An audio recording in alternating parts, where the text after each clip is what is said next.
I'm the uncle of an autistic student in Hillsborough County school system, and I know for a fact that some students will thrive better in a classroom amongst their peers, but also some students require the necessary resources, additional resources to be successful in the classroom. So I do believe it's on, if the student can adapt to being in a standard setting with his peers, then I think that's the best option for the student. But if the student requires more resources, then they have the right and they have the ability to get those resources in another place. So it all depends on the student. But what I would like to see is for us to incorporate a lot more. We have a high autistic population in Hillsborough County, and what I would like to see is more robust programming for our autistic kids in our traditional schools. And I think if we can add that mix, because I think the autistic kids do way better if their programs can be intermingled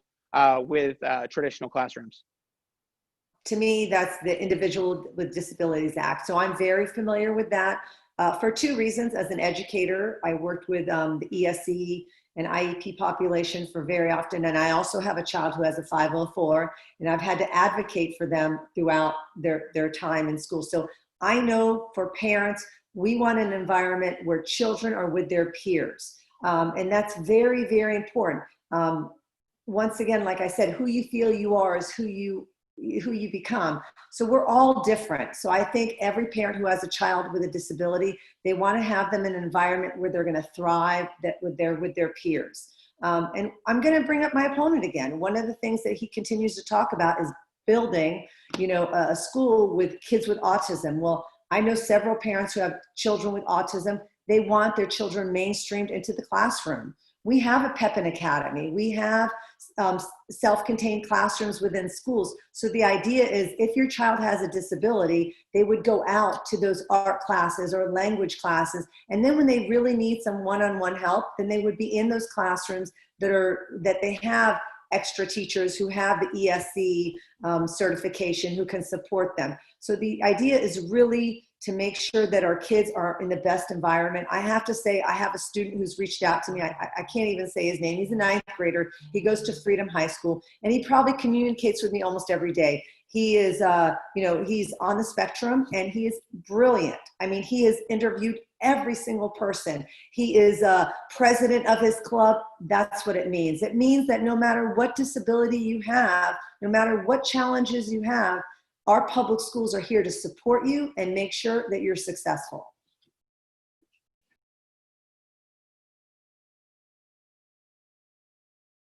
As I said in the beginning of the meeting, that is probably one of the things I'm most passionate about.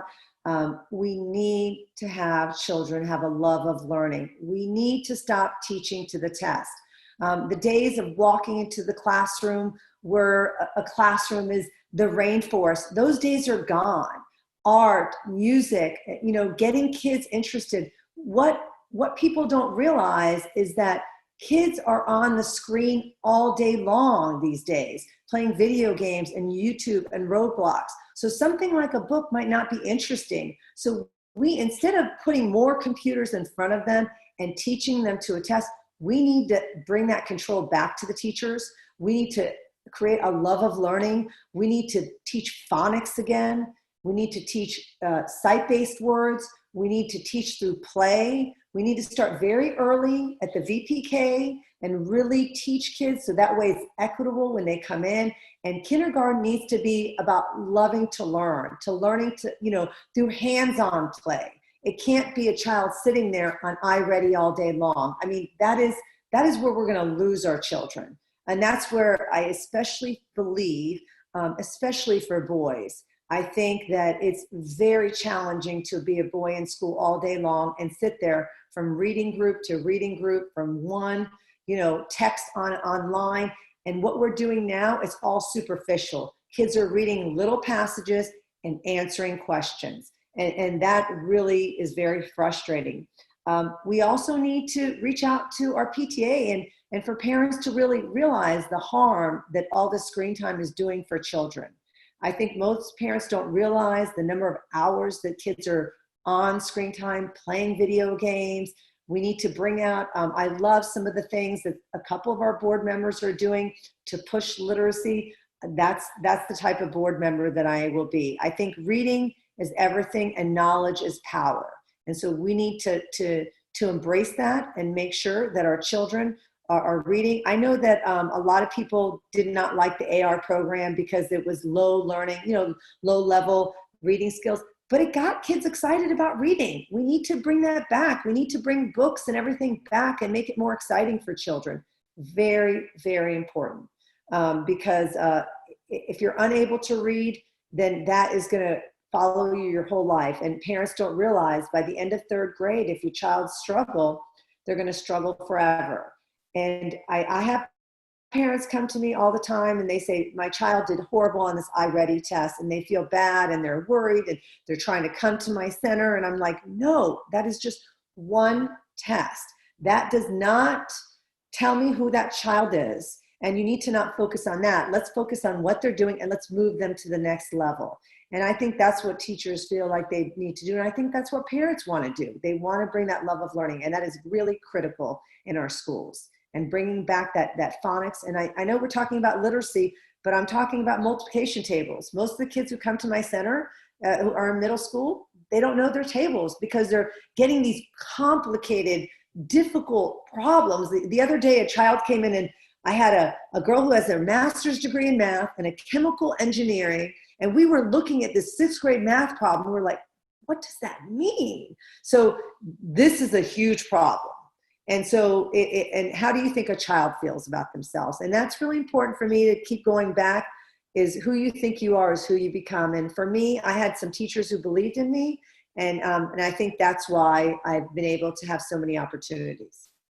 The best way for a child to learn to read is having a teacher in front of them, instructing them, listening to them read and testing their comprehension. Computer programs like iReady, they do a great job of kind of monitoring that stuff, but really it comes down to with the district when it comes to literacy, we're all in this together. It comes down to parents reading to their kids at night. It comes down to parents making sure that their kids are reading at school. So it's really a community issue when it comes to literacy, but we have to do our best to provide quality instruction to our kids while they're in school, and then give our parents the support necessary to strengthen those practices while they're at home.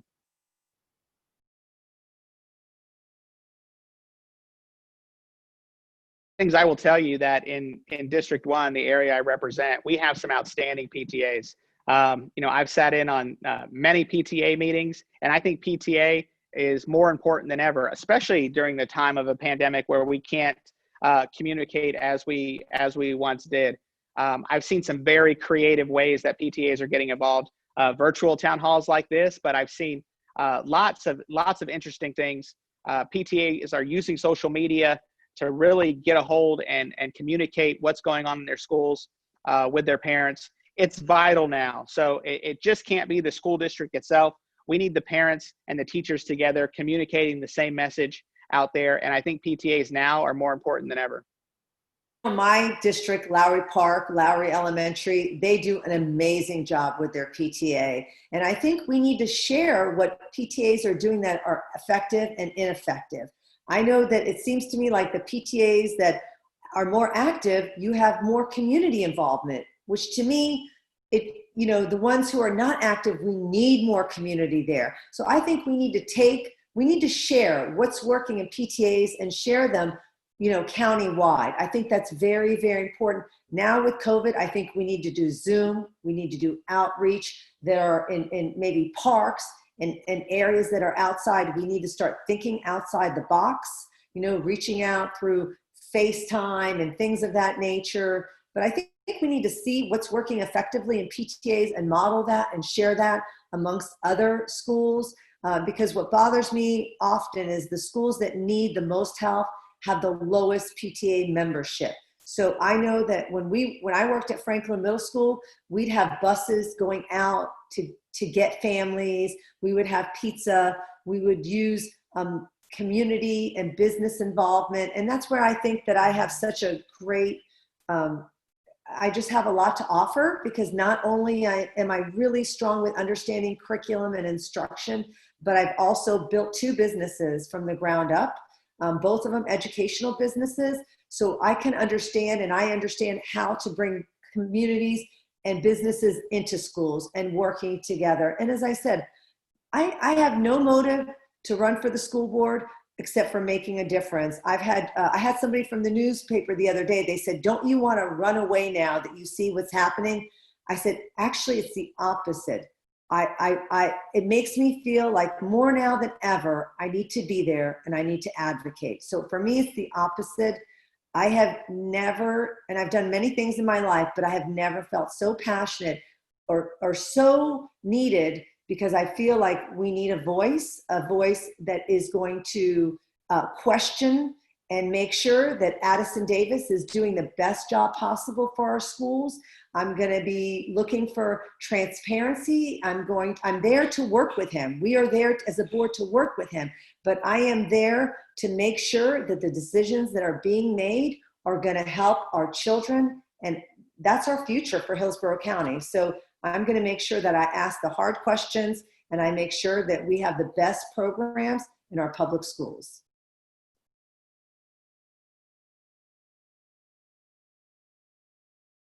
Definitely believe it belongs in the cupboard. This is easy for me. Peanut butter belongs in the cupboard. I've never heard of peanut butter in the fridge. I think peanut butter's for the cupboard and jelly is for the fridge. And I think when you make a peanut butter and jelly sandwich, you need a warm side and a cold side. So I think that's how it works.